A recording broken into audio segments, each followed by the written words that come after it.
afternoon. I hope you are all doing fine. अच्छे से मेरी आवाज सुनाई आ रही हो तो अपना हाथ हिला दीजिए, दिखा दीजिए मुझे।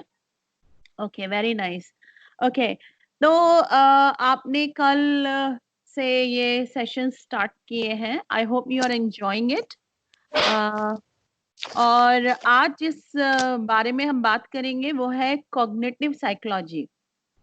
और मैं चाहती हूँ कि डिजिटली बहुत ज़्यादा इंटरैक्शन पॉसिबल नहीं होता, फिर भी मैं कोशिश करूँगी कि हम छोटा-मोटा इंटरैक्शन बीच-बीच में करते रहें और उसके लिए आपको अपना चैट बॉक्स को रेडी रखना होगा कोई भी क्वेश्चंस पूछने के लिए, ठीक है?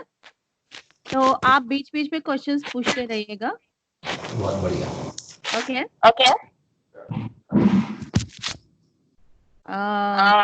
सबसे पहला मेरा आपसे रिक्वेस्ट है कि सभी लोग अपने माइक्रोफोन चेक कर लीजिए कि सबके माइक ऑफ हो, ऑडियो ऑफ होना चाहिए आपका।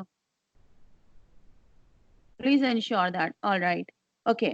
सो आई बी शेयरिंग अच्छा, पहला मेरा जो क्वेश्चन है आप लोगों से कि कितने लोगों ने, ये रिमाइंडर भी है और एक तरीके से मैं आपको मेंटली प्रिपेयर भी करा रही हूँ, कितने लोगों ने अभी तक अपनी किताबें उठाकर देखी हैं, जो डिजिटल कॉपी है कम से कम वो पलट के देखी है? तो raise your hand. I can see 4-5 people over here. So जितने लोग हाथ, okay, I can recognise one person over here, that is हया। बाकी मैं किसी को नहीं पहचानती हूँ तो लेकिन धीरे धीरे हमारी पहचान हो जाएगी, ऐसी मेरी उम्मीद है। I can see one Mita Mukherjee, hi. And I can see this Gaurav, Gaurav is there and Namita Vyas ji को मैं इतने लोगों को देख पा रही हूँ। ओके, तो कॉग्निटिव का मतलब क्या होता है? किसी ने पहले, जिन्होंने साइकोलॉजी पढ़ी हुई है वो बता पाएंगे इस बारे में कि कॉग्निटिव का मतलब क्या होता है। हम यहाँ से बात करना शुरू करेंगे और इसको एक एग्जाम्पल से समझेंगे, ठीक है? जैसे आपको मालूम है कि आपके कॉग्निटिव के 4 ब्लॉक्स हैं, 4 बुक्स होंगी और हर बुक में 4 या 5 चैप्टर होते हैं। तो फर्स्ट जो ब्लॉक है आज हम वो कवर करने वाले हैं और उसमें 4 चैप्टर है और इंटरेस्टिंगली वो बहुत सुपरफिशियल है, यानी कि उसमें कुछ ज़्यादा डिटेल में नहीं दिया हुआ है। और क्योंकि वो इतना सुपरफिशियल है इसलिए बीच-बीच में ऐसा लगता है कि कोई हमें समझाए कि ये क्या बताना चाह रहे हैं। तो आपको एक सिंपल काम करना है कि जो किताबें पढ़ रहे हैं आप, वो ज़रूर पढ़िए। साथ में एक कोशिश और करिए कि जो हम लोग 4 दिन तक डिस्कशन कर रहे हैं, उस डिस्कशन में अपनी क्वेरीज़ तैयार रखिए।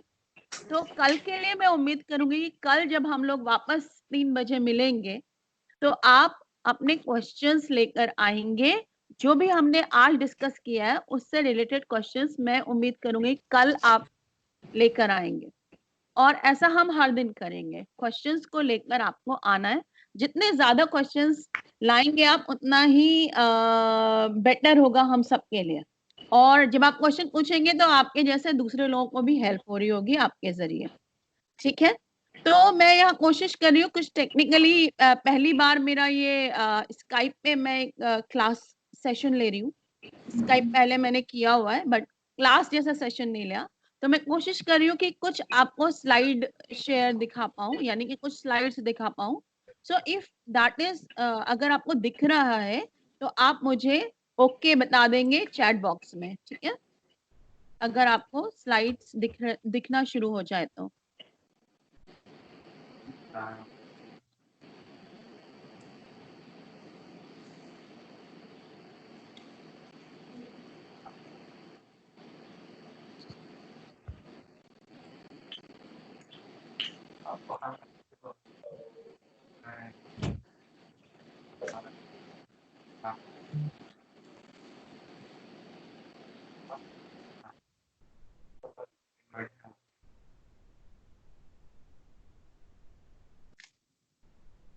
Are you able to see slides? Not yet.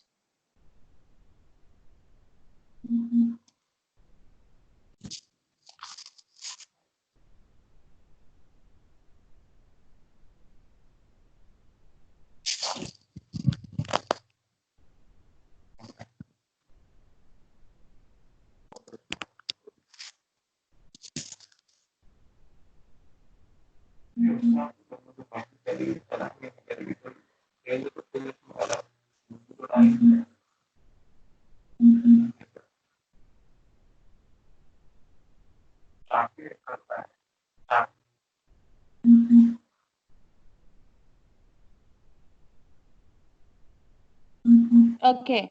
So Priya is telling me कि दिख रहे हैं शायद. Yes मैम आया है मेरे पास.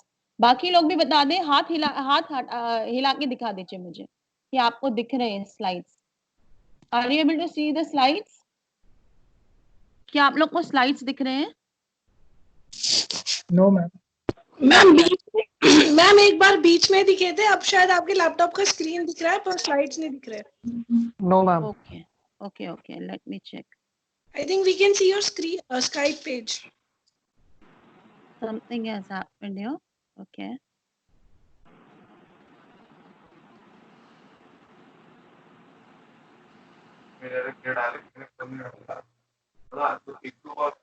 Can you see it now? हम अभी ठीक है. अभी बस ऐसे ही रहने दीजिए. अभी Yes ma'am. Okay, all right. Okay. Now let's begin. तो सबसे पहला जो आपको एक आज एक्सपेरिमेंट करना है, थॉट एक्सपेरिमेंट करना है. I don't know what's going on here. Ma'am जितनी बार भी आप स्लाइड्स मिनिमाइज कर रहे हो उतनी बार नहीं दिख रहे. हाँ, मिनिमाइज नहीं कर रही हूँ मैं, बढ़ाने की कोशिश कर रही हूँ. टेक्निकल हैसल्स हैं अभी हमारे पास. और try pressing F5. Ma'am view slide show करना. हाँ, स्लाइड शो में जाना है मैम. हाँ ठीक है, चलो ओके, ऐसा कर लेते हैं. Yes ma'am. It's taking so long. Okay, yes.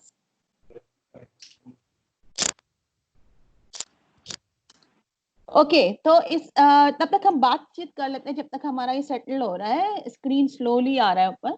तो सबसे पहले मेरा क्वेश्चन ये है, आप सिर्फ मन में सोचिएगा, ये थॉट एक्सपेरिमेंट है.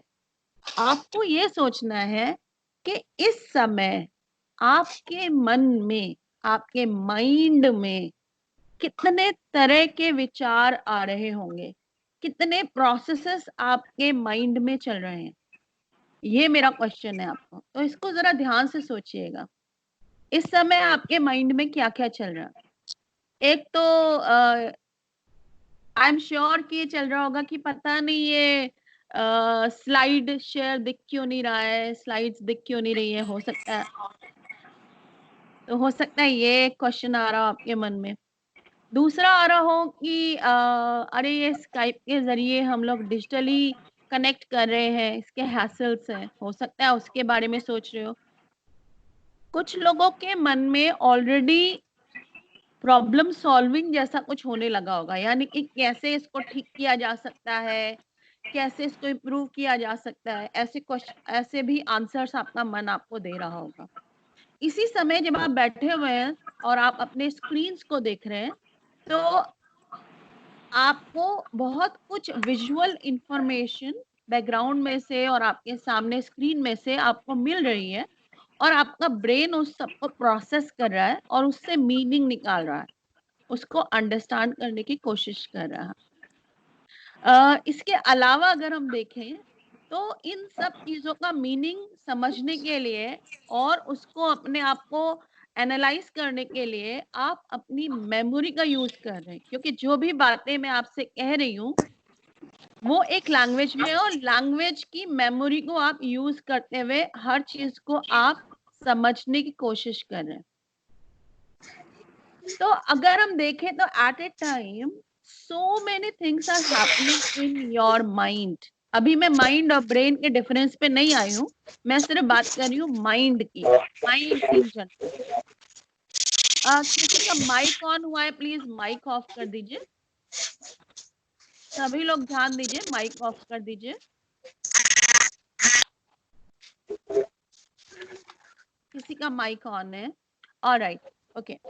तो जो हमारा माइंड है, अगर हम माइंड को समझे तो हिस्टोरिकली अलग अलग टाइम पे माइंड को अलग अलग जनरेशन में अलग अलग ढंग से समझा गया।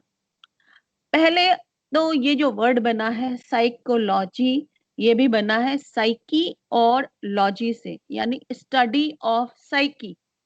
पहले साइकी का मतलब सोल या स्पिरिट से था, यानी कि हम ह्यूमंस जो हैं वो अपने आप को सोल मानते हुए इमेजिन करते थे कि हम सोल्स हैं।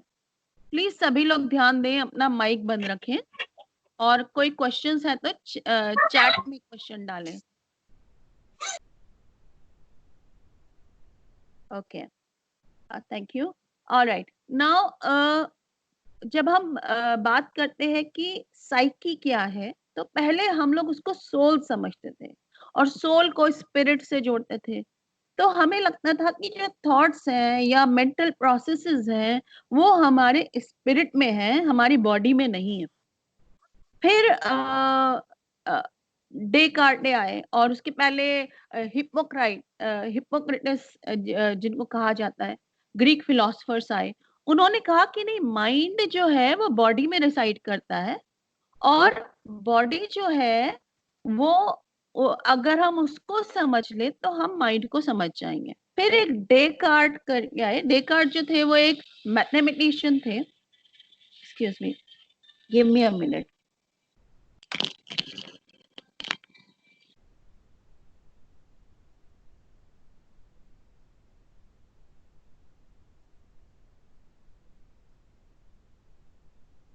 चल रही है ऑलरेडी, मैं बीच में हूँ, बाद में। हेलो, हाँ जी, सॉरी। ओके, सो हाँ, हम बात कर रहे थे कि डेकार्ट आए और वो एक मैथमेटिशियन थे, और उन्होंने ये डिस्कस किया कि हम दुनिया को सेंसेस के जरिए पहचानते हैं या एक्सपीरियंस करते। तो स्लोली वो स्टडी ऑफ सोल जो था वो कन्वर्ट हो गया स्टडी ऑफ माइंड में, यानी कि एक्सपीरियंस की बात करने लगे हम, सोच की बात करने लगे, थिंकिंग की बात करने लगे। फिर ओवर द टाइम जब हमने सोचा कि हम सोचते कैसे हैं, या हम किसी भी चीज को समझते कैसे हैं, तो पहले साइकोलॉजी में देखा जाए तो इनिशियली बहुत सारे जो अप्रोचेस थे उसमें बिहेवियर पे ज्यादा फोकस था कि हम जो कुछ करते हैं वो क्यों करते हैं। तो देयर वाज तो बहुत सारे बिहेवियरिस्ट ने बताया कि जब भी हमारे एनवायरनमेंट में कोई स्टिमुलस होता है, यानी कि हमें कुछ भी चीज एनवायरनमेंट में नजर आती है, तो या हम इसी तरीके से किसी सेंसेस के द्वारा उसको ग्रहण कर लेते हैं, तो एक समय के हमें थोड़ा सा वक्त लगता है उसको समझने में, और फिर अकॉर्डिंगली हम रिएक्ट करते हैं। तो ज्यादातर बिहेवियरिस्ट इस बात की चिंता करते थे, दे वर मोर कंसर्न्ड अबाउट कि हम जो बिहेवियर हो रहा है वो स्टिमुलस और रिस्पॉन्स में कैसे कन्वर्ट होता है, यानी कि क्या स्टिमुलस आता है और उससे क्या रिस्पॉन्स या क्या बिहेवियर जनरेट होता है। तो जो कॉग्निटिव अप्रोच है पूरी साइकोलॉजी की, वो स्टिमुलस और रिस्पॉन्स के बीच की बात है।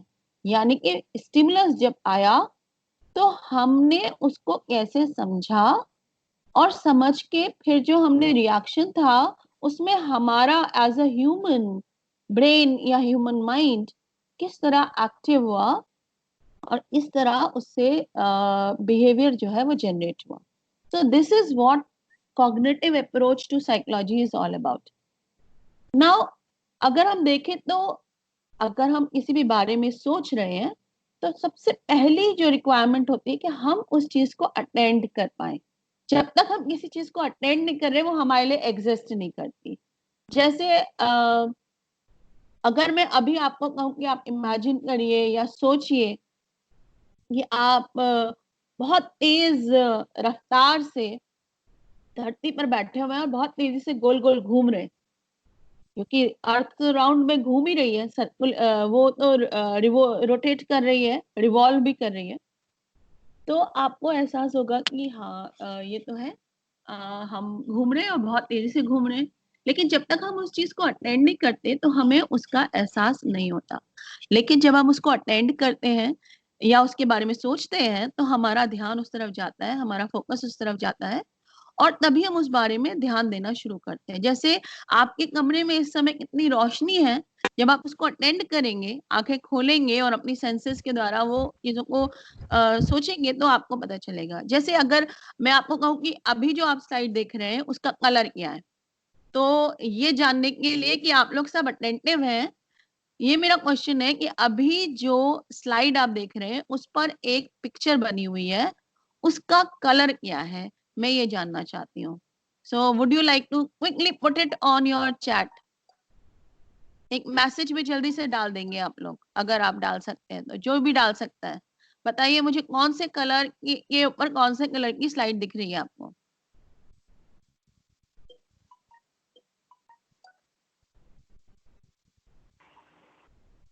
The white background and yellow front ground, and black is written. That's wonderful. Okay, I'm not everything sure is black. why I can't see the here. Anyways, so Now it has it's changed to cognitive psychology. all right. Great. Now it has changed to which color? Pale green. Yeah, it is greenish something, a little pale green. White background. Yes, wonderful. So at least I can I know that two of you are awake क्योंकि 3 बजे का time है और ये थोड़ा सा difficult time होता है क्लास लेने के लिए। तो मुझे उम्मीद है कि बाकी सब लोग भी जाग रहे हैं और सुन रहे हैं। ऑलराइट, सो कॉग्निटिव साइकोलॉजी की अगर हम बात करें तो attention is the first step, जहाँ पे हम सोचते हैं कि अरे हम सोचते कैसे हैं, तो पहले अटेंड करते हैं। अटेंड करने के बाद हमारे जो सेंसेस हैं, कई बार देखिए ये भी, इसकी बहुत सारी थ्योरीज हैं अगर आप ध्यान से पढ़ेंगे तो अटेंशन की भी बहुत सारी थ्योरीज हैं। कभी कभी हम इंटेंशनली अटेंड करते हैं, कभी हम अटेंड नहीं करते इंटेंशनली तो भी अटेंड हो रहा होता है। कई बार हम लोग कहते हैं ये बिना अटेंड किए भी बहुत कुछ हमारी मेमोरी में चला जाता है, और वो एक लेटेंट लर्निंग जिसको हम कहते हैं वो भी होती रहती है हमारे माइंड में। तो बहुत सारी थ्योरीज है अटेंशन के बारे में। एक बार हमने किसी चीज को अटेंड कर लिया, हमने उसको समझ लिया, देख लिया या सुन लिया, और हमारे सेंसेस से वो जो स्टिमुलस था, रोशनी के फॉर्म में, आवाज के फॉर्म में, या जैसे अभी आपने कलर पहचाना, तो इसमें जो पूरा प्रोसेस था, पहले आपने उसको विजुअली, जो विजुअल स्टिमुलस था ग्रीन कलर का या येलो कलर का, व्हाइट कलर का, वो आपने पहले डिटेक्ट किया, फिर आइडेंटिफाई किया। और आइडेंटिफाई कैसे किया? आपने अपनी मेमोरी यूज की वहां पर, और आपके सेंसेस के द्वारा ये स्टिमुलस जो था कलर का वो आपके माइंड तक पहुंचा, और आपके माइंड ने उसको परसीव किया, यानी कि उसको मीनिंगफुल अंडरस्टैंडेबल इंफॉर्मेशन में कन्वर्ट किया, और उस मीनिंगफुल इंफॉर्मेशन से इन्फ्रेंस निकाला। फिर जैसे ही आपने इन्फ्रेंस निकाला कि ये येलो है, ग्रीन है, तो आपने प्रॉब्लम सॉल्विंग की कि अब मुझे इसको मैम को कैसे बताना है। नूरजहां मैम पूछ रही हैं तो कैसे बताना है, तो आपने, आपके ब्रेन ने एक प्रॉब्लम सॉल्विंग की कि okay I can open my mic and I can talk to her. और फिर आपने एक डिसीजन लिया कि yes now I am opening the mic and I am talking.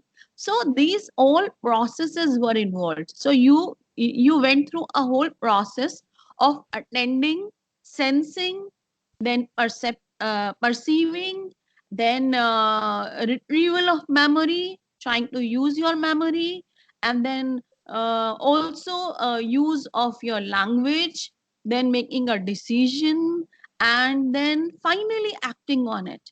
After doing the analysis of problem solving, you made a decision and you started acting on it. So all these processes are what we study in cognitive psychology. तो क्योंकि मैं ये मान रही हूँ कि बहुत सारे लोगों के लिए, हो सकता है आपके लिए पहला ही एक टाइम हो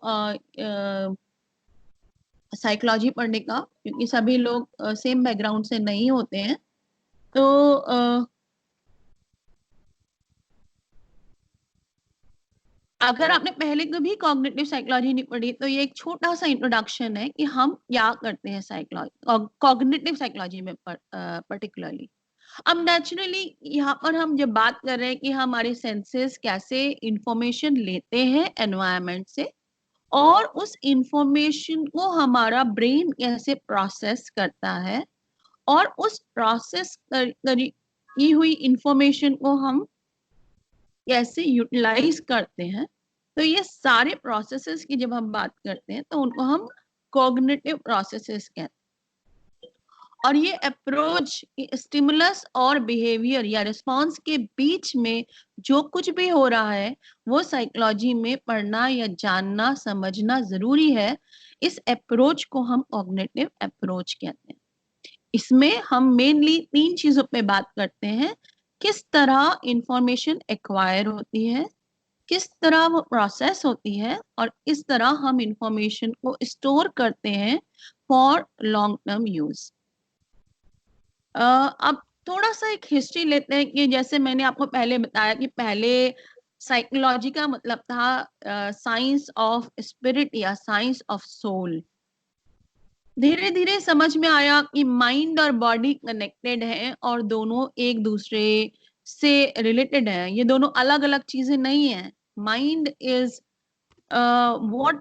whatever is there in your brain, or like brain is the organ that's a part of your body, and mind is whatever data or information is residing in your brain, or rather I would say in your entire body, is mind.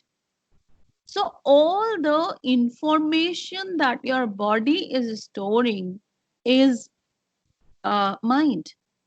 और ये बताने वाला पहला व्यक्ति था प्लेटो, जो Aristotle और प्लेटो के बारे में आपने पढ़ा होगा। तो प्लेटो जो एक ग्रीक फिलोसोफर थे, उन्होंने ये कहा था कि mind and body are the same, and if we study body we study mind.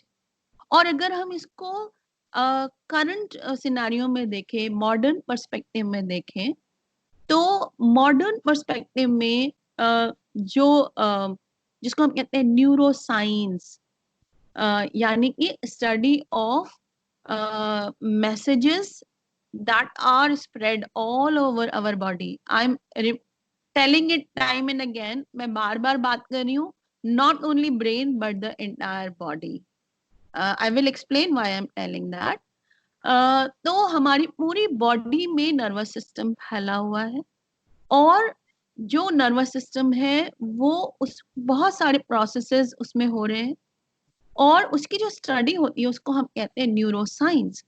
तो what was understood by Plato long ago is again very relevant जब हम बात करते हैं न्यूरो साइंस की। यानी कि हम ब्रेन की स्टडी करते हैं, हम नर्वस सिस्टम की स्टडी करते हैं, हम बायोलॉजी ऑफ आवर ब्रेन की बात करते हैं, या biological basis of our psychology की बात करते हैं। So psychology is dependent on physiology as well. Now interestingly psychology सिर्फ ब्रेन को पढ़ लेने से या न्यूरो साइंस को पढ़ लेने से काफी नहीं है, ये उससे बहुत आगे की बात है, क्योंकि फिजियोलॉजी के साथ साथ कॉग्निटिव साइकोलॉजी एक और चीज पर डिपेंडेंट है, और वो है फिलॉसफी। नाउ जब हमारे पास बहुत सारे तरीके नहीं थे एक्सपेरिमेंट करने के या ब्रेन को जानने के लिए या न्यूरो साइंस को समझने के लिए, हम इमेजिंग नहीं कर सकते थे, स्कैनिंग नहीं कर सकते थे, तब हमारे पास सिर्फ एक जरिया था अपने एक्सपीरियंस को समझने का, और वो था इंट्रोस्पेक्शन। आपने विलियम जेम्स का नाम सुना होगा, जो एक बहुत इंपॉर्टेंट साइकोलॉजिस्ट रहे, और उनका जो कॉन्सेप्ट था वो ये था कि everything that we know about human mind comes from introspection. यानी कि हम अपने बिहेवियर, अपने थॉट्स, अपनी एक्सपीरियंसेस के बारे में सिर्फ इंट्रोस्पेक्शन के जरिए जान सकते हैं। और जिस वक्त में उन्होंने ये कहा था, ये एक बहुत इंपॉर्टेंट चीज थी, लेकिन आगे जाके इसी चीज ने, और उन्होंने कहा कि हर व्यक्ति को अपने आप को समझना चाहिए और समझने के लिए इंट्रोस्पेक्शन करना चाहिए। और इंट्रोस्पेक्शन को जब हम शेयर करते हैं तो हम शेयर्ड नॉलेज हमारी बढ़ेगी और हम साइकोलॉजी को आगे लेके जाएंगे। तो ये जो विलियम जेम्स थे, उन्होंने इंट्रोस्पेक्शन के ऊपर फोकस किया और ये स्ट्रक्चरलिज्म के आगे जाके एक फंक्शनलिज्म, स्ट्रक्चरलिज्म, ऐसे बहुत सारे अप्रोचेस आए, जिसको मैं कल और थोड़ा सा डिटेल में डिस्कस करूंगी जब मैं लर्निंग की थ्योरीज बताऊंगी आपको और आगे जाके इंफॉर्मेशन प्रोसेसिंग बताऊंगी। तो कल में एक बार फिर से हम लोग रिविजिट करेंगे कि कितने डिफरेंट अप्रोचेस हैं। Right now I am just trying to make a difference between behaviourism and cognitive approach. फिर जब हम कह रहे हैं कि माइंड और बॉडी एक है, तो हम न्यूरो साइंस की बात कर रहे हैं करंट सिनारियो में। और अगर हम पास्ट में देखें तो ग्रीक फिलोसोफर्स माइंड को ही बॉडी और बॉडी को माइंड के थ्रू ही समझने की कोशिश करते थे। फिर around 1948, as you can see on your like on the slide, 1950 में बिहेवियरिज्म इतना इंपॉर्टेंट हो गया और उन्होंने कॉग्निटिव अप्रोच को पीछे कर दिया और यहाँ तक कि इंट्रोस्पेक्शन को भी उन्होंने डिस्कार्ड कर दिया। उन्होंने कहा जो भी एक इंसान के दिमाग में चल रहा है उसको देख तो सकते ही नहीं है, हम तो सिर्फ वो देख सकते हैं जो सामने हो रहा है कि स्टिमुलस क्या मिला और रिएक्शन या रिस्पॉन्स क्या आया। The behaviorists became more and more concerned about the stimulus and response, and they were not even bothered about what goes on inside a human being when they are reacting or acting in a particular manner. तो जब ये situation बहुत सालों तक behaviourism जो था वो बहुत major school, dominant school of thought बन गया। और उनका ही कहना था कि दिमाग में जो भी चल रहा है वो इतना सब्जेक्टिव है कि वो हमारी साइंस को कमजोर कर देगा और हमारी साइंस जो है, साइकोलॉजी जो है, वो साइंटिफिक नहीं रहेगी। तो हमको एक्सपेरिमेंट पे फोकस करना चाहिए और हमें सिर्फ एक्सपेरिमेंटेशन करके और बिहेवियर में स्टिमुलस रिस्पॉन्स पे फोकस करना चाहिए। तो इसी टाइम में आए टिचनर और वुंड्स और एक लीप्जिग करके एक जगह है फ्रांस में, वहां पर एक लैब बनाया गया और उस लैब में बहुत सारे एक्सपेरिमेंट करना लोगों ने शुरू किया। फिर धीरे धीरे पूरी दुनिया में बहुत सारे साइकोलॉजी के लैब्स बने और वहां पर जनरली हम लोग किस तरह का कैसा सेंसेशन होता है और हम उसको कैसे आइडेंटिफाई करते हैं, आइडेंटिफाई करके हम उसको कैसे रिएक्ट करते हैं। तो धीरे धीरे कॉग्निटिविज्म की तरफ एक इंटरेस्ट जो है लोगों की तरह लोगों के मन में आने लगा और लोग फोकस करने लगे कि अटेंशन कैसे शिफ्ट होता है या मेमोरी कैसे काम करती है, प्रॉब्लम सॉल्विंग कैसे काम करती है। फिर साइबरनेटिक्स यानी कि लैंग्वेज, उस जमाने में 1950s के अराउंड, 1940s के अराउंड लिंग्विस्टिक्स, साइबरनेटिक्स और लैंग्वेजेस के डेवलपमेंट के ऊपर बहुत सारा काम हो रहा था और मशीन्स के ऊपर काम हो रहा था। हम ऐसी मशीन बनाने की कोशिश कर रहे थे ह्यूमंस कि जिससे ह्यूमंस इंटरैक्ट कर सकें, यानी कि हम कोई इनपुट दें और वहां से कोई आउटपुट आए और वो इंटेलिजेंट मशीन्स हों। तो आपको पता होगा कि 1960 के आसपास और 70 के आसपास तक कंप्यूटर्स बनने लगे थे और उसी डायरेक्शन में काम करते हुए जैसे न्यूवेल और साइमन थे 1970s के अराउंड, तो उन्होंने बहुत सारे मशीन्स के ऊपर काम कर रहे थे। एक्चुअली वो आर्टिफिशियल इंटेलिजेंस की शुरुआत थी और कंप्यूटर्स की डिजाइनिंग की जा रही थी उस वक्त में। इसी समय में एक और व्यक्ति आए थे 1948 में, मिस्टर टॉलमैन, और उन्होंने कहा दुनिया में जो कुछ भी हो रहा है वो सब हमारे माइंड में कहीं ना कहीं स्टोर हो रहा है और हम दुनिया, एक्चुअली उन्होंने एक बहुत इंटरेस्टिंग एक्सपेरिमेंट किया था। उन्होंने कुछ रैट्स को मेज में डाल दिया था, एक भूल भुलैया में डाल दिया कुछ रैट्स को और उनको वहां छोड़ दिया गया कुछ दिन के लिए और फिर उनको वहां से निकाल लिया गया और अब उन्हीं के जैसे एक और ग्रुप ऑफ रैट्स लिए गए और अब दोनों रैट्स को बारी बारी करके उन मेज में छोड़ा गया। तो जो रैट्स पहले घूम फिर कर आ चुके थे, अब उन मेज के अंदर जब खाना रखा गया, मेज मतलब भूल भुलैया जैसा बनाते हैं, तो जो एक भूल भुलैया बनाई गई और उसमें जब खाने का सामान रखा गया तो वो रैट्स जो पहले से वहां घूम फिर कर आ चुके थे, जो उस एनवायरनमेंट से फेमिलियर थे, मेज को पहचान चुके थे, वो जल्दी अपने खाने तक पहुंच गए। आप खाना कहीं भी छुपा दीजिए वो फौरन ढूंढ लेंगे क्योंकि वो फेमिलियर थे उन एनवायरनमेंट से। सो टॉलमेन ने फिर ये थ्योरी दी कि हम लोग दुनिया भर में जो कुछ भी होता है वो हमारे ब्रेन में मैप की तरह छप जाता है और हमारे ब्रेन में उसका कोई ना कोई इंटरनल रिप्रेजेंटेशन होता है। तो वो ये बताना तो मुश्किल था कि वो कैसा रिप्रेजेंटेशन होता है, लेकिन ये पॉसिबल था कि ये तो समझ में आ गया था कि एनवायरनमेंट में हो रहा है वो हमारे ब्रेन में कहीं ना कहीं स्टोर हो रहा है और एक हमारे माइंड में, हमारे ब्रेन में एक रिप्रेजेंटेशन है जिसके जरिए हमारा बिहेवियर जो है वो गवर्न होता है। Are we on the same page? यहाँ तक अभी तक जहां तक हमने बात की है, यहाँ तक किसी को कोई डाउट तो नहीं है? आप क्विकली अपना एक एक करके माइक ओपन करके यस और नो बोल सकते हैं और कोई क्वेश्चन हो तो पूछ सकते हैं। No, ma'am, no doubts as of now. No doubt for now. Anybody else, if you have any questions or anything you would like to ask quickly? No? Will you be able to share this slide with us? Of course, definitely, definitely. I'll share it on the group itself. तो ये आप ही लोग के लिए बनाई है और आपके कोर्स के हिसाब से बनाई है. So hopefully this is, crafts and yeah, you will be able to also cross check it with your books. अभी भी आपको क्या ये दिख रहा है? अरे स्लाइड दिख रही है? No, ma'am, अभी नहीं दिख रही है. नहीं दिख रही है? Okay, I'm sorry. I think it doesn't work without being on the ये. ठीक है. All right. I hope all others are also with me right now. बहुत ज्यादा हिस्ट्री हमने डिस्कस कर ली है, बाकी लोग सोए तो नहीं है? Hi, ma'am. Interesting. It's interesting.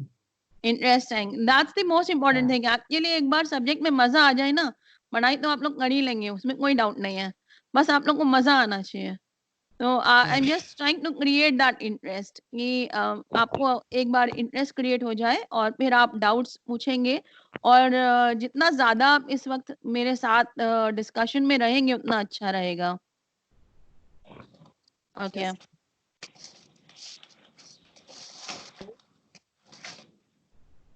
okay, now I can also see your chat. Okay, so many people have told me no ma'am, no ma'am. मैं उम्मीद कर रही हूँ ये no ma'am का मतलब है कि हमें कोई डाउट्स नहीं है और इसका मतलब ये है कि कल बहुत सारे डाउट्स आएंगे, ऐसा मैं उम्मीद लगा रही हूँ, क्योंकि आप वापस जब जैसे ही शाम को टाइम मिलेगा आप इसको पढ़ेंगे, किताब को पढ़ेंगे और कल क्वेश्चन जरूर लेकर आएंगे। I hope. Alright, so now let's go a little forward. और उसके बाद हमने 1960 तक की, 70 के तक की बात की थी। फिर एक मिस्टर उल्रिक नीसर करके पर्सन आए थे और उन्होंने कॉग्निटिव साइकोलॉजी को ऑफिशियली एक अप्रोच के रूप में फॉर्म किया और इन्होंने बोला कि जितनी भी हमारे इंफॉर्मेशन है, जो भी प्रोसेसेस है हमारे, जो सेंसरी इनपुट के जरिए हमारे ब्रेन में आते हैं, वो वहाँ पे ट्रांसफॉर्म होते हैं, रिड्यूस होते हैं, एलाबोरेट होते हैं, स्टोर होते हैं, रिकवर होते हैं और फिर फाइनली हम उनको यूज करते हैं। और वो इमेजेस के फॉर्म में हो सकते हैं, साउंड्स के फॉर्म में हो सकते हैं या हेल्यूसिनेशंस के फॉर्म में हो सकते हैं, यानी कि वो रियलिस्टिक या अनरियलिस्टिक भी हो सकते हैं। तो उन्होंने एक तरीके से 1967 में कॉग्निटिव साइकोलॉजी को एक डेफिनेट अप्रोच और एक सेपरेट फैकल्टी के रूप में स्थापित कर दिया। Now there were more people like memory के बारे में बात बहुत ज्यादा हो रही थी और उस समय कंप्यूटर साइंस जो है वो इवॉल्व हो रहा था। तो इंफॉर्मेशन प्रोसेसिंग को लेकर लोग बहुत ज्यादा कीन थे समझने के लिए। तो बहुत सारे मॉडल्स आए जो अभी मैं आज डिस्कस करूंगी थोड़ी देर में। उन मॉडल्स में ये था कि मेमोरी ये स्टोर कहाँ हो जाती है, और क्या कोई डब्बे बने हुए हैं दिमाग के अंदर, कोई खांचे बने हुए हैं, कोई अलग अलग सेपरेट कॉर्नर्स हैं कि किस तरह की मेमोरी कहाँ जाएगी, और कुछ समय बाद हम भूल क्यों जाते हैं। हमारी मेमोरी कुछ चीजें याद रहती हैं, कुछ चीजें भूल जाते हैं। So what is it all about? Where does the memory store, and how does our brain store memory, and how do we retrieve memory? और क्या हम अपनी मेमोरी को बढ़ा सकते हैं या नहीं? तो ये सारी कोशिशें जब कर रहे थे लोग, तो उन्होंने ब्रेन के बहुत सारे, ब्रेन यानी कि माइंड के, बेसिकली ब्रेन और माइंड में थोड़ा सा कंफ्यूज मत होइएगा, मैं इसको बहुत अच्छे से समझाऊंगी, लेकिन पहले आप इस कॉन्सेप्ट को समझिए कि उन्होंने कहा कि जो माइंड है हमारा, क्योंकि इतना ब्रेन और माइंड को अलग नहीं मान रहे थे उस वक्त तक, तो जो हमारा माइंड है वो शायद उसमें कुछ ऐसा स्टोरेज सिस्टम है जहां पर हम डाल देते हैं इंफॉर्मेशन और वहां से हम निकाल लेते हैं। जैसे कि हम एक सेंट्रल प्रोसेसिंग यूनिट होता है और उसमें एक मेमोरी चिप लगी होती है, या मेमोरी का हमारे कार्ड्स लगे होते हैं, और हम उसमें इंफॉर्मेशन डाल देते हैं, इनपुट और आउटपुट वहां पर होता है। ऐसा ही ह्यूमंस में होता है। बट एज यू नो कि इतना सरल नहीं है कि बस हमने इनपुट डाला और इनपुट बाहर निकाला। It is not like a black box, and there are a lot of mental processes जो होते हैं, यानी कि स्टिमुलस और बिहेवियर के बीच में एक कोई ब्लैक बॉक्स नहीं है, बल्कि स्टिमुलस यानी कि इनपुट फ्रॉम द एनवायरनमेंट और आउटपुट बिहेवियर के बीच में मीडिएशनल प्रोसेसेस होते हैं या मेंटल इवेंट्स होते हैं, जो हमने पहले भी अभी डिस्कस किए। तो कॉग्निटिव साइकोलॉजी अगर हम इस नजर से देखें तो कई भागों में ये चलती है, कई तरीके से हम इसको स्टडी करते हैं। कॉग्निटिव साइकोलॉजी का एक इम्पॉर्टेंट एरिया है ह्यूमन एक्सपेरिमेंटल साइकोलॉजी, यानी कि हम स्टडी करते हैं कि ह्यूमन कॉग्निशन या मेंटल प्रोसेसेस कैसे वर्क करते हैं।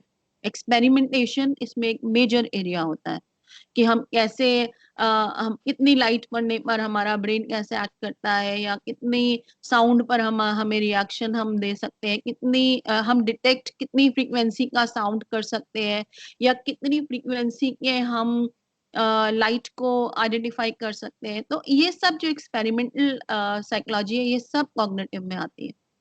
फिर मेमोरी, अटेंशन, प्रॉब्लम सॉल्विंग और लैंग्वेज, जैसे मैंने पहले भी कहा। इसके अलावा कॉग्निटिव साइकोलॉजी में एक और इम्पॉर्टेंट चीज आती है, वो है इंफॉर्मेशन प्रोसेसिंग। इंफॉर्मेशन प्रोसेसिंग यानी कि हम ह्यूमन ब्रेन को इतनी अच्छी तरह समझ जाएं कि हम उसके जैसा ब्रेन या आर्टिफिशियली इंटेलिजेंट कंप्यूटर या डिवाइस बना लें, या हम ऐसी मशीन को समझ जाए इतने अच्छे तरीके से कि हमको समझ में आ जाए कि ब्रेन कैसे काम करता होगा, यानी कि हम कंप्यूटर के जरिए ब्रेन को या ब्रेन के जरिए कंप्यूटर को समझ जाएं। और एक बहुत इंपॉर्टेंट और अहम हिस्सा जो कॉग्निटिव साइकोलॉजी का है, वो है cognitive neuroscience, and that is the study of nervous system, यानी कि हमारा सेंट्रल नर्वस सिस्टम, जो कि which is made up of brain and brain stem, and peripheral nervous system, जो हमारी नर्व्स पूरी बॉडी में डिस्ट्रीब्यूटेड है, and also each and every cell, हमारा जो हमारी बॉडी का एक एक सेल है, हर सेल के अंदर भी एक नर्वस सिस्टम है। तो how does our nervous system work, और ब्रेन के या न्यूरोलॉजिकली जो डिफेक्ट्स हैं या जो डैमेजेस हैं, या ब्रेन स्टेम में होने वाली जो डैमेजेस हैं या डिफेक्ट्स हैं, उनकी वजह से हमारे सोचने की, समझने की या फंक्शन करने की, हमारे माइंड के फंक्शन करने की कैपेसिटी कैसे चेंज होती है, ये सब भी कॉग्निटिव साइकोलॉजी का हिस्सा है। सो नाउ मैं बहुत क्विकली आपको कुछ नाम आपके साथ छोड़ रही हूँ, और ये आपको रिसर्च करना है। इनको मैं अभी बहुत डिटेल में नहीं बता रही, आपकी किताब में बहुत छोटा छोटा कहीं कहीं बिखरा हुआ है, लेकिन अगर आपने ये होमवर्क कर लिया और थोड़ा थोड़ा भी इन नामों के बारे में पढ़ लिया, तो आपको ये काम आने वाले हैं। Fechner, Wundt, Titchener, Ebbinghaus, James, Kohler, Tolman, पियाजे, Chomsky, Rommel Hart, and directly land. नामों से घबराइएगा मत, ये बहुत कॉम्प्लिकेटेड दिखते हैं, मगर जितनी कॉम्प्लिकेटेड है उतनी अमेजिंग थ्योरीज इन्होंने दी है और बहुत ही इंटरेस्टिंग थ्योरीज हैं इनकी।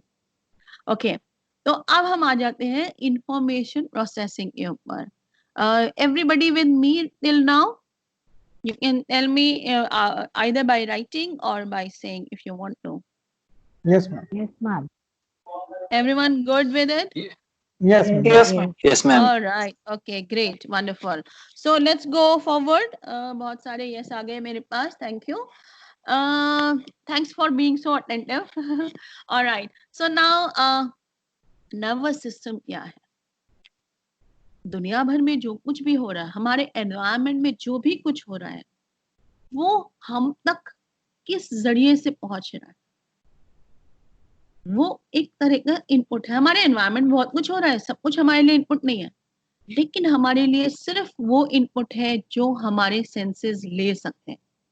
तो मेरा एक क्विक क्वेश्चन है आप लोगों से, आप चाहे तो चैट में डाल सकते हैं। इनफैक्ट मैं चाहूंगी कि आप चैट में ही डालें, क्योंकि now I can read your chat also.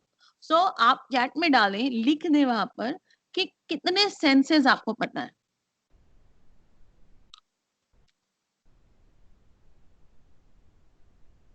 Five, okay.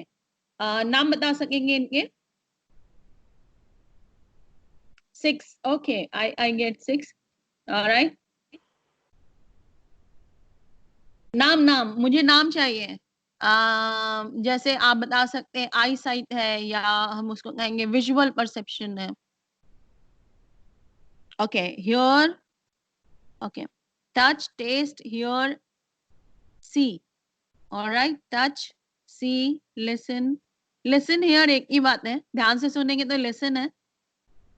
Feel, okay, feel means touch. Do you mean touch? All right, so I get these things. जो सेंस ऑर्गन्स इन्वॉल्व हैं आपने जो बताए हैं, वो ear, eyes, skin and tongue. Okay, sight, smell, hearing, touch and taste. Wonderful. So these are the 5 senses जो हमने primary class में पढ़े थे। नाउ माय क्वेश्चन इज कि इंटरोसेप्शन और प्रोपियोसेप्शन, क्या इनके बारे में कभी आपने सुना है? इंटरोसेप्शन, what is interoception? Anybody who would like to answer? Interoception, no आ गए बहुत सारे मेरे पास। Anybody जिसको लगता है उसको आंसर थोड़ा थोड़ा गेस कर सकता है, वो they can use a mic and tell. Interoception, guess work कर सकते हैं। All right, so let me tell you about it. Self talk maybe, thought, उसको हम इंटरोसेप्शन नहीं कहते हैं, हम उसको इंट्रोस्पेक्शन कहते हैं। हम अपने थॉट्स के बारे में जो सोचते हैं, या हम क्या सोच रहे हैं उसके बारे में जो सोचते हैं, उसको हम इंट्रोस्पेक्शन कहते हैं, यानी कि हम इंस्पेक्ट कर रहे हैं अपने आप को अंदर से।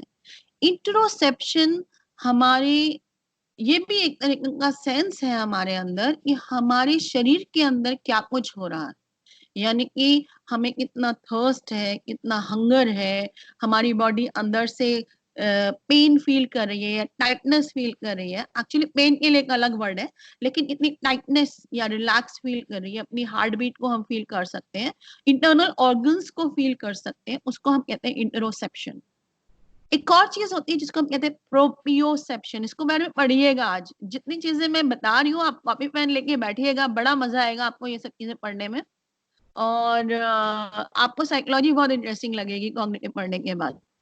तो प्रोपियोसेप्शन इज बेसिकली कि हम अपने आप को अपने आसपास के स्पेस में कैसे देखते हैं, यानी कि इस समय मैं बैठी हूँ या लेटी हूँ, या मैं हवा में तैर रही हूँ, या बहुत ऊंची हूँ या नीची हूँ, या अपने आसपास के एनवायरनमेंट में मेरा स्पेस में मेरा कैसा किस तरीके से मैं अपने आप को रख रही हूँ। तो जो अपनी पोजीशनिंग है या अपने आसपास को जो स्पेस है, उसकी अवेयरनेस को, उस सेंस को हम कहते हैं प्रोपियोसेप्शन।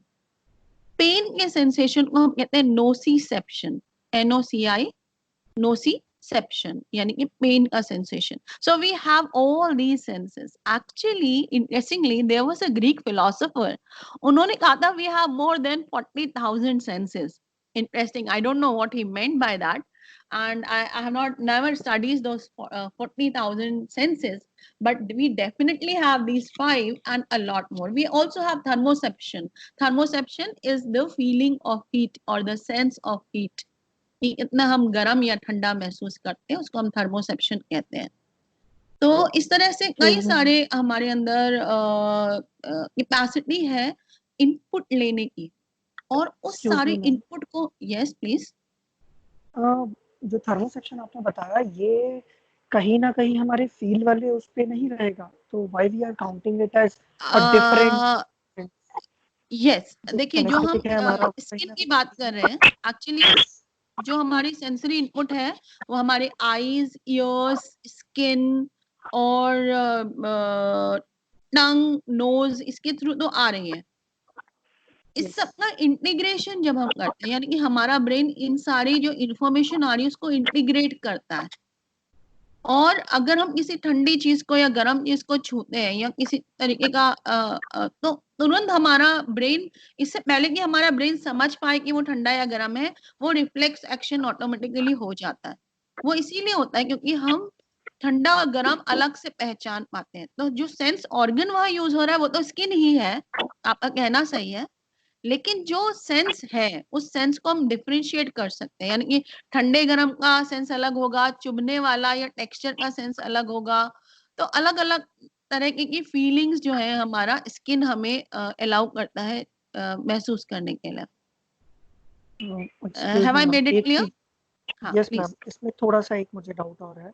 जैसे कि हम अगर इसको थोड़ा सा और आगे लेकर जाए, जैसे आप बता रहे हैं कि इंटीग्रेशन चीजों का बहुत डिफरेंट होता है अगर हम उसे लेते हैं तो जनरली एक इस एक्सपेरिमेंट में इस तरीके से भी किया गया है कि अगर आप बहुत ठंडी चीज को टच करें बिना देखे तो कहीं ना कहीं वो हमें गर्मी का फील भी देती है. हाँ, कर सकता है क्योंकि हमारा ब्रेन, क्योंकि हमारा ब्रेन जो है वो कंपैरिजन पे वर्क करता है.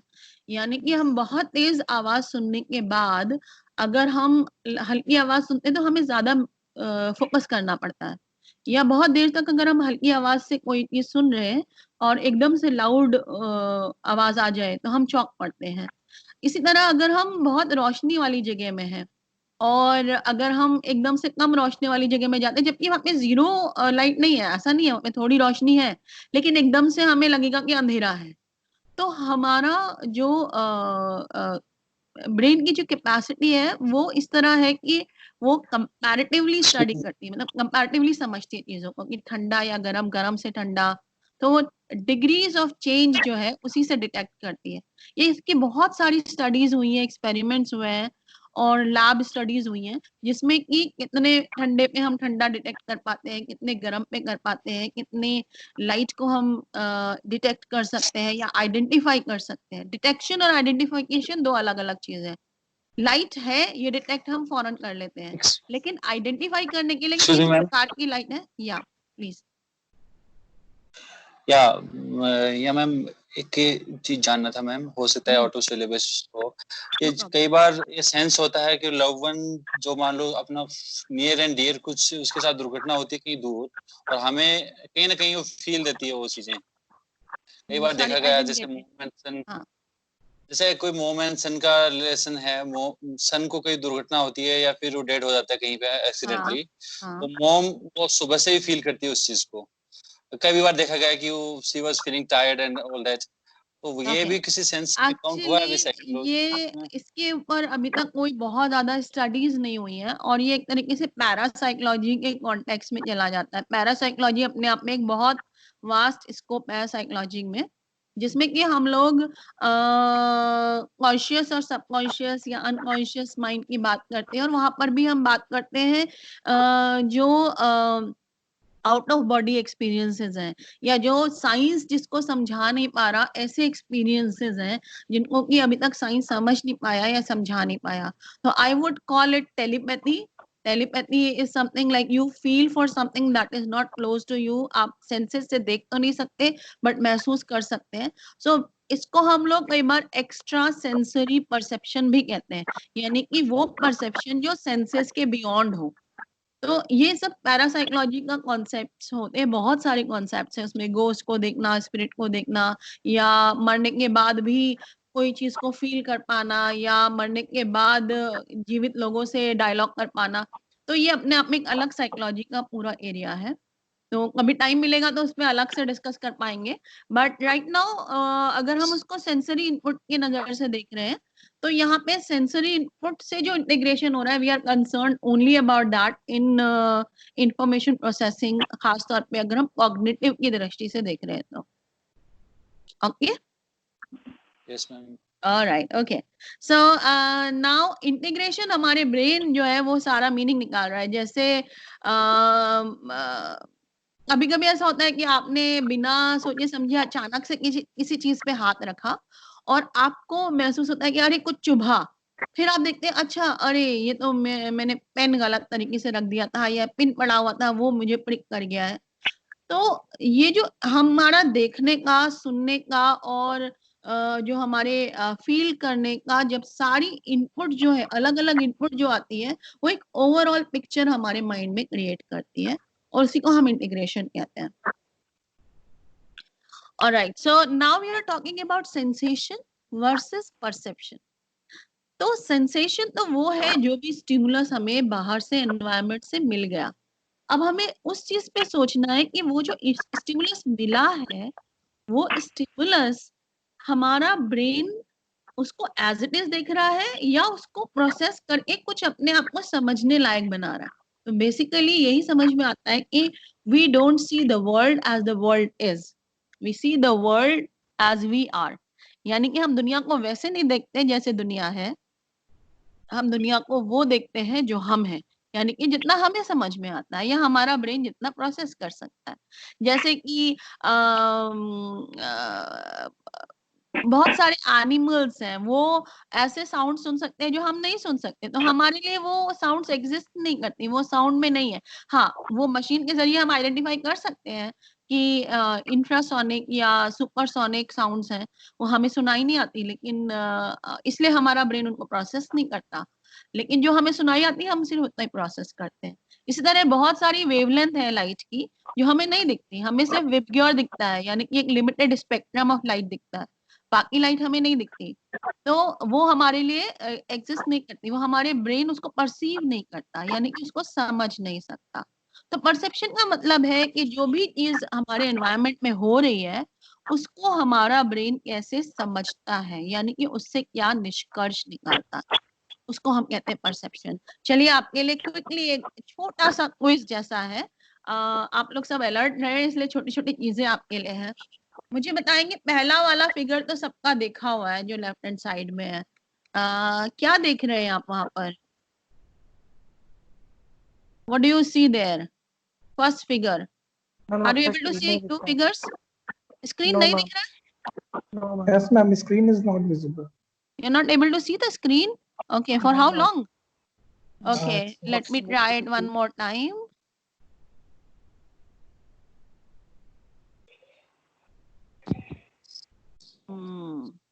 Okay, now can you see it now? It is popping up. Yeah. No, ma'am, we can't see it. Yes. Yeah, Yes. yeah. Now it's visible. Yes. You got it now? All right, okay. Yes. Yes, So ma'am. here you go. आपने कोई दो pictures हैं जो आपने पहले बहुत बार देखी होंगी हाँ। साइकोलॉजी की किताबों में और भी जगह। बताइए मुझे, पहले वाले में क्या दिख रहा है आपको? There is vase वास and two भी दिख faces. रहा है और हाँ, दो वास। Faces Two faces or a looking at vase each is other. there. Yeah, two face, either a vase, तो आप उसमें देखेंगे कि व्हाइट में फेसेस हैं और अदरवाइज है और बैकग्राउंड जो ब्लैक black में is- देखेंगे तो इट्स अ वास। एक वाल. Okay. हाँ, और कप. Okay. हाँ, What's the other one?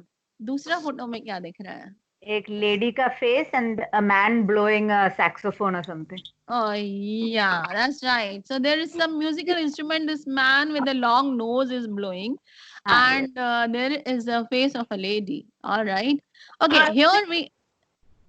Sorry. I was seeing a person coughing and dancing. Which one? Second picture. All right. Person coughing, oh my God, आजकल हम लोग कफ वर्ड यूज नहीं करेंगे, उससे बहुत डर Dangerous. डर फैला हुआ है। Correct. ये वर्ड ही हमने वर्जित कर दिया अपने ग्रुप पे, ठीक है।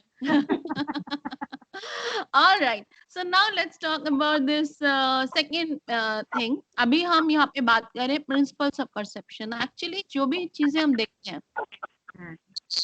वो वैसी नहीं है जैसी हम देख रहे हैं। अगर हम फर्स्ट वाला जो पिक्चर देख रहे हैं जिसके नीचे लिखा हुआ है closure, do you see this picture जिसके ऊपर लिखा है क्लोजर, क्या Yes, दिख रहा है? Yes. कितने लोगों को उसके अंदर एक ट्रायंगल एक दिख रहा है? triangle, हाँ, a triangle within those 3 circles, हाँ. Where are the circles? On Yeah, the these are vertices of the circles. How triangle. many circles are there? 3. No, can none say- of those circles are complete. They are Correct. incomplete. हाँ, correct. They are incomplete. They Correct. are. There is Incomplete no circles. triangle. There is no triangle, but only 3 incomplete Incomplete circles. circles. Right? Correct. Is that right? So why?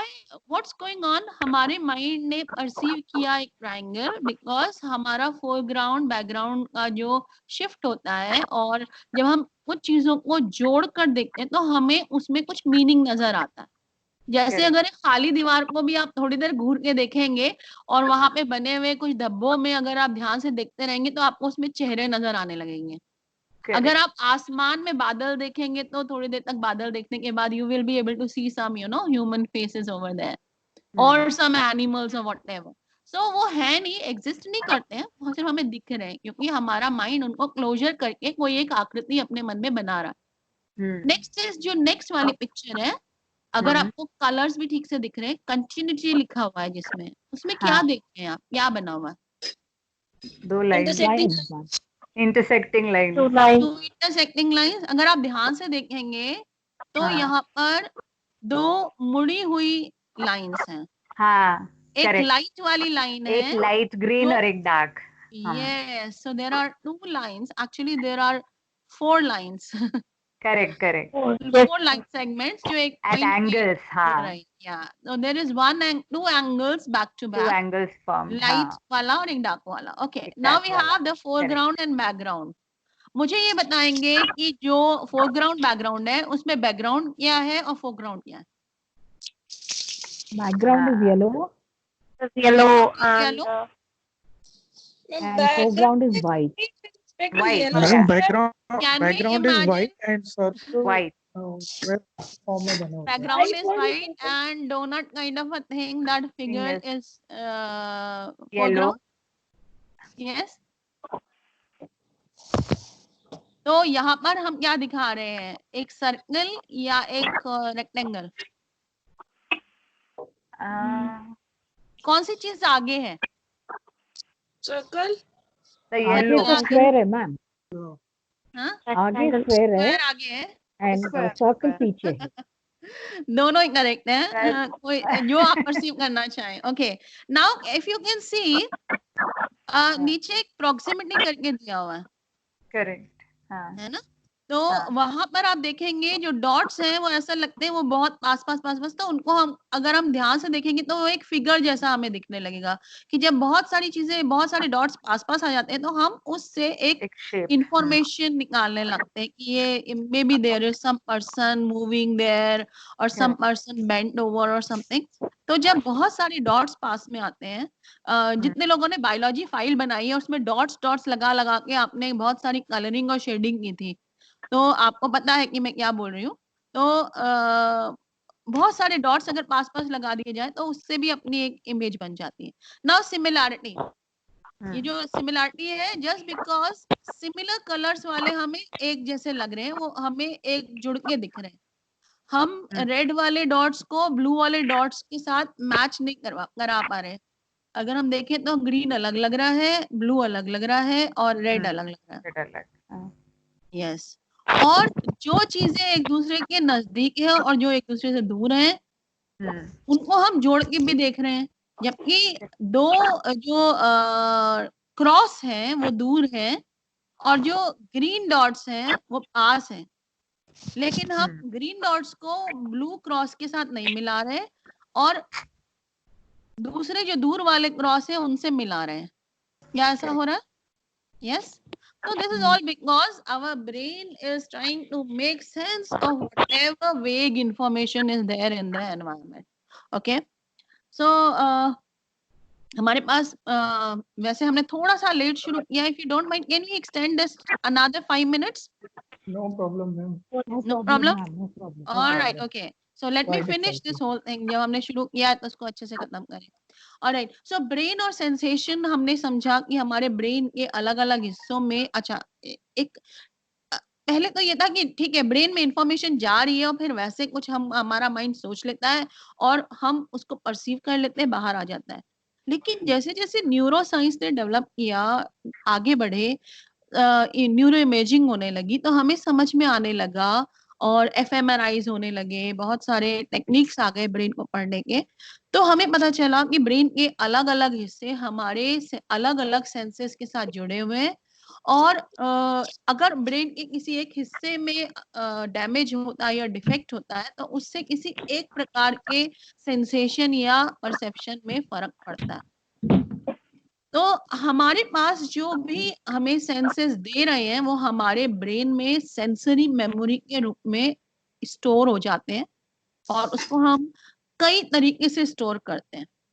यहाँ पर 3 तरीके के आपको नाम दिख रहे होंगे, आइकॉनिक स्टोरेज, इकोइक स्टोरेज और हैप्टिक स्टोरेज. तो बहुत सारी स्टडीज से ये निकल के आया कि हमारा ब्रेन 3 तरह की इंफॉर्मेशन अलग अलग जगह पर स्टोर करता है ब्रेन में. जो हम विजुअली देखते हैं उसको हम आइकॉनिक स्टोरेज कहते हैं और वो हमारे आंखों से देखी गई चीज है जो हमारे ब्रेन में स्टोर होती है, उसको हम आइकॉनिक कह देते हैं. जो कानों से सुनी गई है, जो ऑडिटरी फॉर्मेट में है यानी कि सुनने लायक कोई इंफॉर्मेशन है, वो साउंड की फॉर्म में है तो वो इकोइक हो जाती है. और जो हमें फील होती है यानी कि टच के रूप में या फीलिंग के रूप में जो चीजें आती है उसको हम हैप्टिक स्टोरेज कहते हैं. तो हमारी मेमोरी में सबसे शॉर्ट टाइम के लिए स्टोर होती है सेंसरी मेमोरी यानी कि थोड़ी समय के लिए. अगर हम अपनी सेंसरी मेमोरी से जो भी हमारे ब्रेन में आ रहा है, हमारा माइंड कलेक्ट कर रहा है जो भी, अगर हम उसको अटेंड करें तो एक वक्त के बाद वो sensory memory will go to your working memory. जैसे कि आप अगर एक मान लीजिए कि मैं आपको क्विकली अभी एक एक्सपेरिमेंट हो रहा है आपके साथ तो आप अटेंटिव रहिएगा.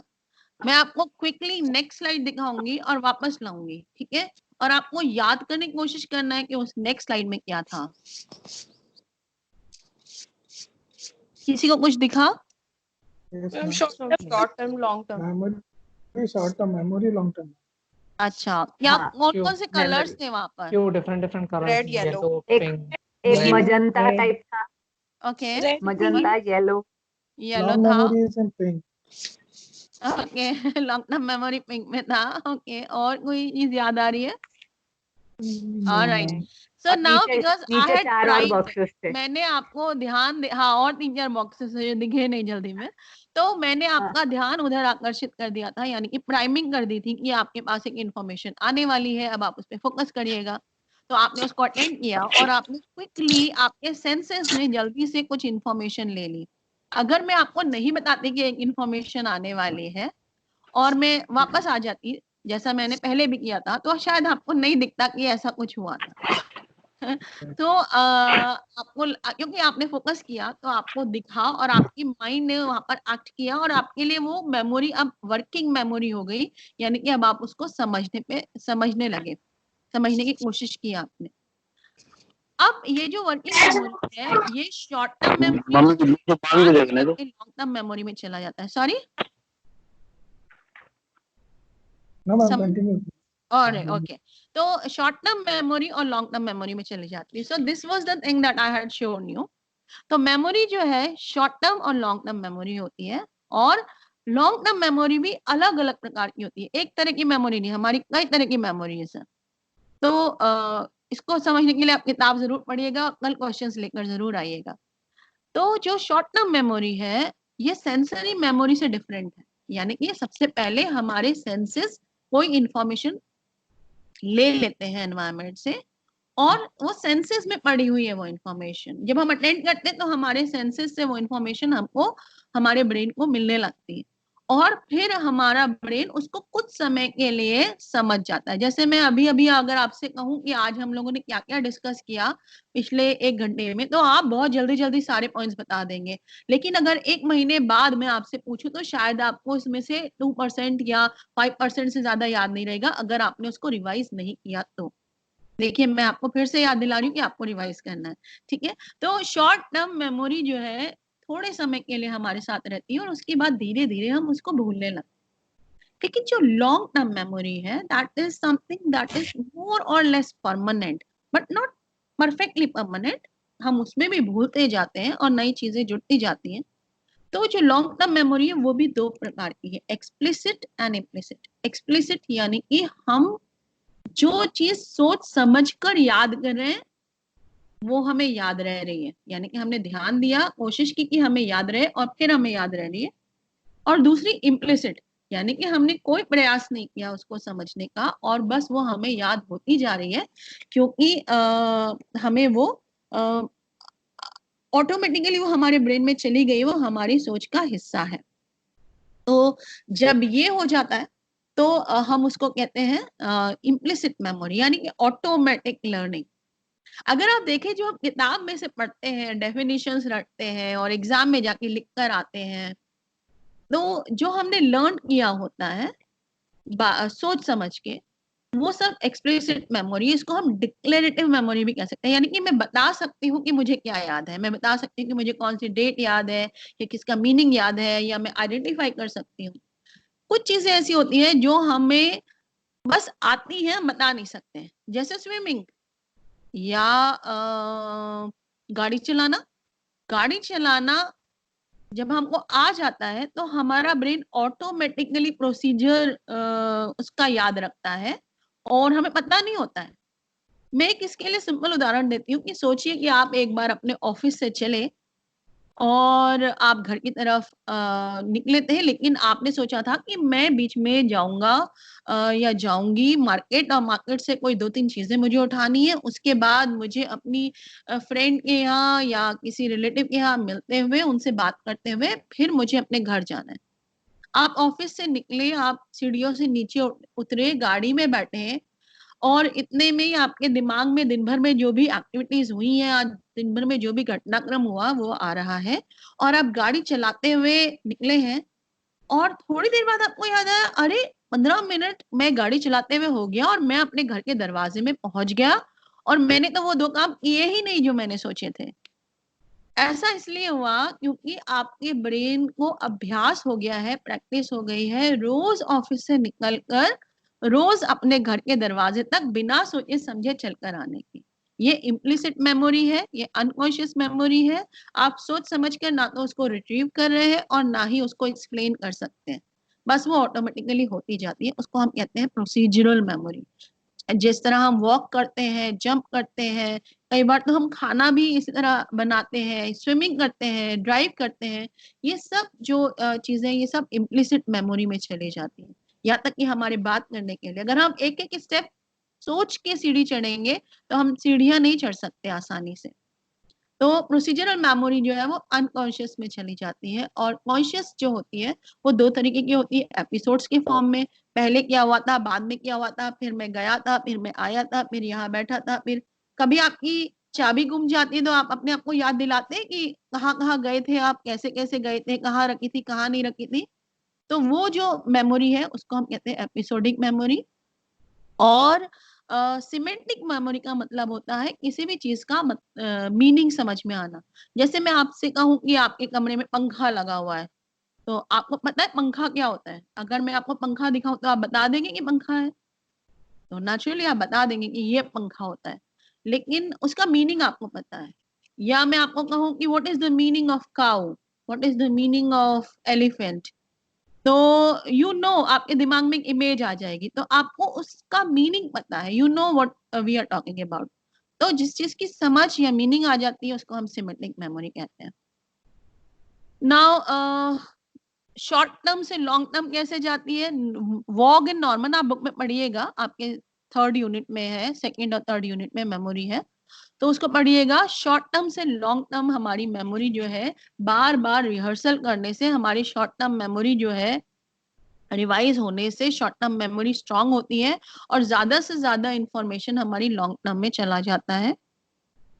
ऐसा वॉगन नॉर्मन ने कहा। उन्होंने कहा 2 ही बॉक्स है हमारे पास, एक प्राइमरी मेमोरी का जिसको शॉर्ट टर्म मेमोरी कहते हैं और एक सेकेंडरी मेमोरी, यानी कि जो हम बार बार रिहर्स करते रहते हैं वो प्राइमरी मेमोरी में हमेशा रहता है, और जो हम ज्यादा यूज नहीं करते वो हमें सेकेंडरी मेमोरी में चला जाता है, और अगर हम उसको बहुत लंबे समय तक यूज नहीं करेंगे तो फॉरगॉटन हो जाएगा। एटकिंसन और शिफरिन करके 2 लोग और आए, उन्होंने इसको 3 बॉक्सेस में बांट दिया। उन्होंने कहा एक सेंसरी मेमोरी होती है, एक शॉर्ट टर्म मेमोरी होती है और एक लॉन्ग टर्म मेमोरी होती है, और इसके बारे में मैं ऑलरेडी आपसे अभी डिस्कस कर चुकी हूँ। फिर एक मिस्टर क्रेग एंड लॉकहार्ट ऐसे करके 2 लोग आए, उन्होंने कुछ एक्सपेरिमेंट्स किए। उन्होंने कहा कि हमारी 3 तरह की मेमोरी होती है। शैलो प्रोसेसिंग, हमारी जो मेमोरी में कोई भी चीज जाएगी या जो प्रोसेस होगी, इंफॉर्मेशन जो फाइनली मेमोरी में स्टोर होगी, वो 3 तरीके से होगी। कुछ चीजों को हम शैलो तरीके से प्रोसेस करते हैं, यानी कि जैसे यहाँ पर आपको दिख रहा होगा कैट लिखा हुआ है, CAT कैट दिख रहा है आप लोगों को? यस और नो कुछ बता सकते हैं वहां पर? Yes, ma'am. Yes, ma'am. You can see cat. Yes, Okay. ma'am. So Yeah, cat जो yeah. है यहाँ पर कैपिटल लेटर्स में लिखा हुआ है। अभी हमें इसको मीनिंग से कुछ लेना देना नहीं है, वो कैट साउंड कर रहा है ऐसा भी हमें लेना देना नहीं है। क्या वो कैपिटल्स में लिखा है या स्मॉल लेटर्स में लिखा है? Capitals. कैपिटल्स में। Perfect. So we are only bothered about the visual information. हमने देखा और कुछ देख लिया और एक आकृति या कुछ हमारे दिमाग में बन गई, आइडेंटिफाई हो गया कि ये कैपिटल है। नाउ सेकंड वाली जो है इंटरमीडिएट प्रोसेसिंग, वहां पर आप पढ़ेंगे does the word rhyme with wait, mate, Yes. या Mate. वेट के साथ राइम करता है, wait mate, Right. Wait Yes. Mate, does it rhyme? Yes. Yes. Okay, so here you were doing a little bit more work by trying to compare two stimuli. Wait और mate 2 sounds थी, आप उनको compare कर रहे थे, तो ये intermediate processing हुई. Okay, now deep processing कब होगी? जब आपकी semantic Like that. memory को आप use करेंगे. Last one जिसको हम कह रहे हैं, he met a dash on the street. Street. Who did he Man. meet? A Who man. did he meet? A Okay, man on the man. street. So can you imagine what's going on? Who did he meet? He met a man on the street. Can you imagine? Imagine Yes. a man. All right. So now you can imagine a man because you have an image of a man in your mind already and you are using the meaning of word man here. So ये हो गई deep processing. Are you all with me? Yes, ma'am. Yes. Okay, all right. So now that was the end of today's discussion. और हमने कुछ एक बहुत quick revision में ले रही हूँ कि आज हमने क्या क्या डिस्कस किया है टू क्लोज इट।